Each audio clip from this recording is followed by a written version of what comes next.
Hi, so recently finished the Darth Plagueis audiobook twice and I just wanted to make a video about Darth Plagueis. I'm not going to focus on his ability, history, etc. and it's more like a general overview of him in accordance with this legend source. As such, spoiler warning for the Plagueis book.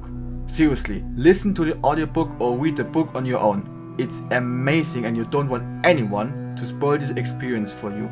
Now, with this out of the way, let's begin. Darth Plagueis was a Dark Lord of the Sith and part of the Darth Bane lineage. He was a male mutant born on the planet Malgito, the planet where Ki-Adi-Mundi was executed during Order 66. His birth occurred around plus 100 years before the Battle of Yavin and was influenced by his to-come Sith Master Darth Tenebrous. Both of his parents were actually Force sensitive and his mother was ordered by Tenebrous himself to seduce his father and conceive a child. As such, Plagueis was born strong in the Force. Plagueis' father also used aspects of the Force to influence beings who he negotiated with. This kind of thinking and using the Force for his own gain put Plagueis as such on the first steps towards the dark side. Later on in his life, Darth Tenebrous began to train him in the ways of the Sith. As such, Plagueis gained his Sith name of Darth Plagueis while having his public guise of Higo the Mask. Due to his father's power and wealth, he eventually became Magister of the Intergalactic Banking Clan and owner of the financial group Damask Holding. With his position, he furthered the Sith goal of revenge against the Republic and also the Jedi Order. Under Tenebrous, Plagueis learned all the knowledge about the dark side which was accumulated over 1,000 years by Bane's lineage. He particularly had an interest in the midichlorians, which function as a catalyst through which the sentient beings can use the Force. Plus, they reside in all living things and are as such the source of life itself, but only if a being has the bare minimum available within their body, they can actually use the Force. Over the duration of their master and apprentice relationship, Plagueis and Tenebrous' views on the Sith changed. Plagueis began to see no need for the rule of two anymore, while Tenebrous on the surface still pointed out the need for Bane's doctrine.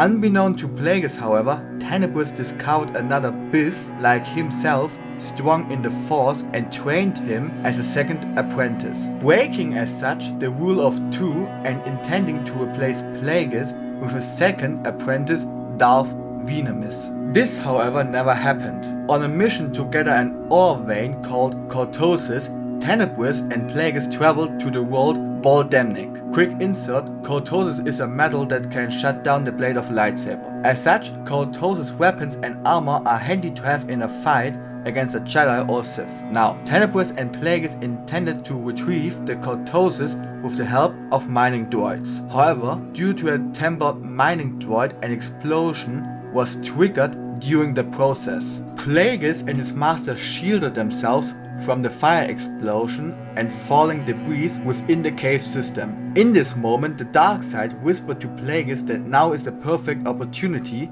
to kill Tenebrous. Disguising it as an accident, Plagueis used the Force to bury Tenebrous beneath the falling boulders of the cave. While dying, Plagueis studied his master's midichlorians and their behavior, in hope of gaining more knowledge about them. Afterwards, he returned to Munilis, the headquarters of the Intergalactic Banking Clan, continuing to conduct his obligations as Higo the Mask. During one night, Plagueis was attacked by Tenebrous' secret apprentice, Venemis. A duel erupted between the two with the future of the Sith at stake. Plagueis bested Venemis and forced him to eat a poisonous plant, planning to use him as a research subject. And with that, the rule of two ended forever. Plagueis dedicated most of his time to his research regarding midichlorians. With his latest subject in form of Venemis, he gained a valuable asset. However, he didn't forget entirely about the Sith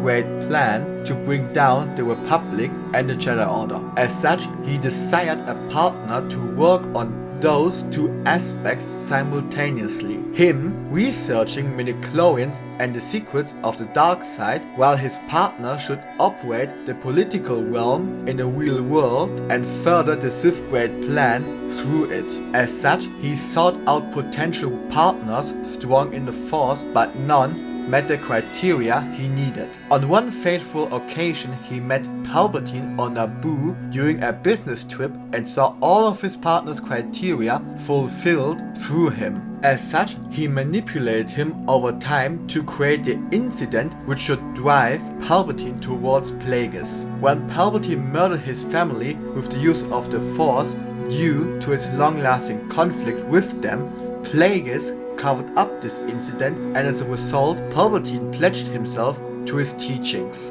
Following the next centuries and coming up closer to around the events of the Phantom Menace, Plagueis unlocked the secrets of the midichlorians, while Palpatine became Senator of Naboo within the Republic Senate. With his newfound powers, Plagueis killed Venomius through the midichlorians and also resurrected him through them 3 times. Afterwards, he influenced his own midichlorians to heal his body's grave injuries inflicted during an assassination attempt on him. And he even succeeded. With this power, he now could be an immortal being and rule the galaxy with Palpatine, aka Sidious, for all eternity. To get a point across for sure, you have to imagine this. With Plagueis' ability to manipulate midichlorians, he could manipulate life itself.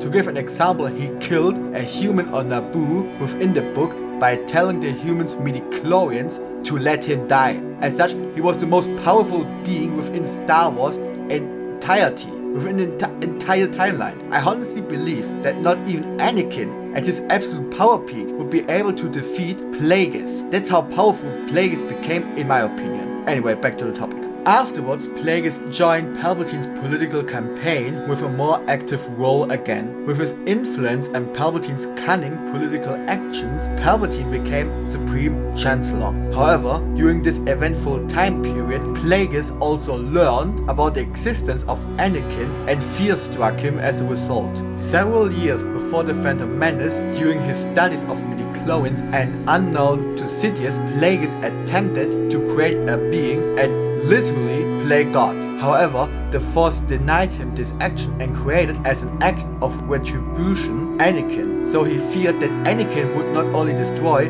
the Sith's grand plan, but also his success in the field of midichlorians. Though he would never have to witness this fear himself. In fact, shortly after the Phantom Menace and the election of Palpatine as the Supreme Chancellor, Plagueis was killed by his partner Sidious due to the whims of the dark side, as far as I understood it. Sidious intoxicated Plagueis with alcohol and made him sleepy through it. Mind you that with the control over his own midichlorians, Plagueis never had to sleep anymore over the span of a long time until this event. Then, like with Tenebris, the dark side whispered to Sidious that now would be the perfect time to dispose of Plagueis, though he wasn't really killed in his sleep actually. In the end, for certain, but Plagueis was fully aware of Palpatine attempting to kill him. But he couldn't stop it and ultimately died at Palpatine's hands. And that was everything I wanted to say about Plagueis. Seriously, go and read or listen to the Plagueis novel yourself. I haven't covered a huge chunk of it so that you can still enjoy it. It's such a good book and a perfect addition to canon from my point of view. I will also leave links in the description to it. Anyway, have a nice and peaceful day. See ya!